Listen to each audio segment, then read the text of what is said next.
In what every red-blooded patriotic American can consider a huge Christmas gift, Kathy Griffin has just announced she will be leaving the United States for at least 4 years.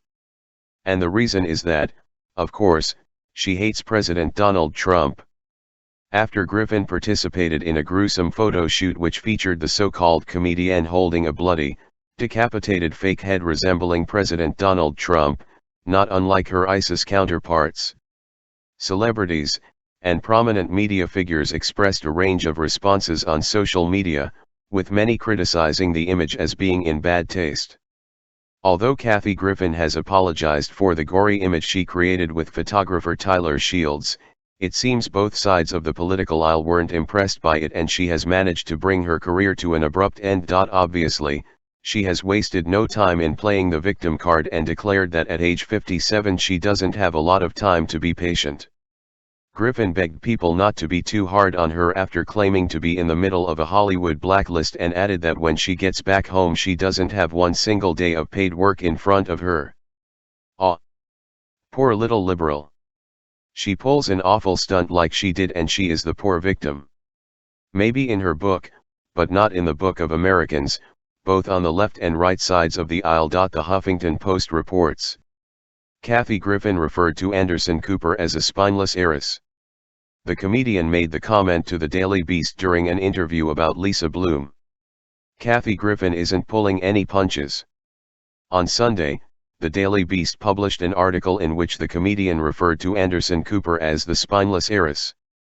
Griffin's comment was part of an article about her public dispute with former attorney Lisa Bloom, who represented her after photos of Griffin posing with President Donald Trump's severed head surfaced online in May.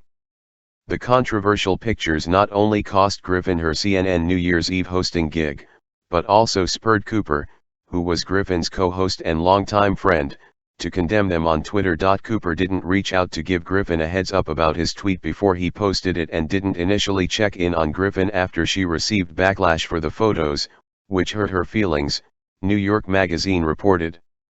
Adding insult to injury, Cooper went on Watch What Happens Live in July and told host Andy Cohen that he and Griffin were still friends.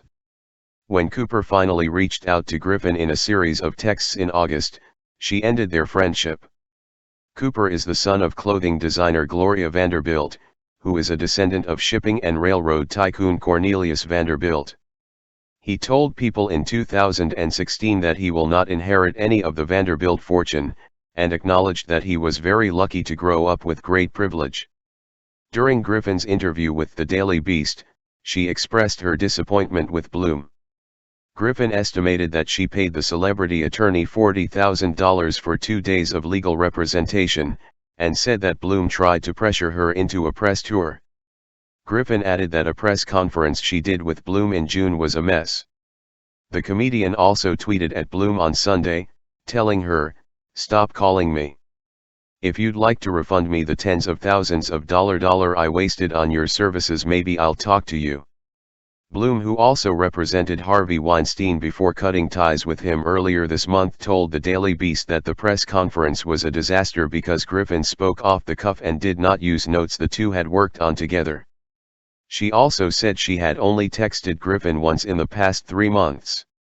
"The last time I spoke to Kathy, at a group dinner recently, she gave me a big hug, was very friendly and said everything was great between us," Bloom said. "I had no idea there was a problem until a reporter reached out to me about this a few days ago." The announcement that she's leaving the US came a few days after the has-been entertainer fainted on stage in Dublin. Because being an extreme left-wing hack must be draining work. Glad to see both sides of the political spectrum coming together and saying she went too far. And at the age of 57, she should have known better and there is no excuse imaginable. This wasn't just a tweet that came out in the heat of the moment.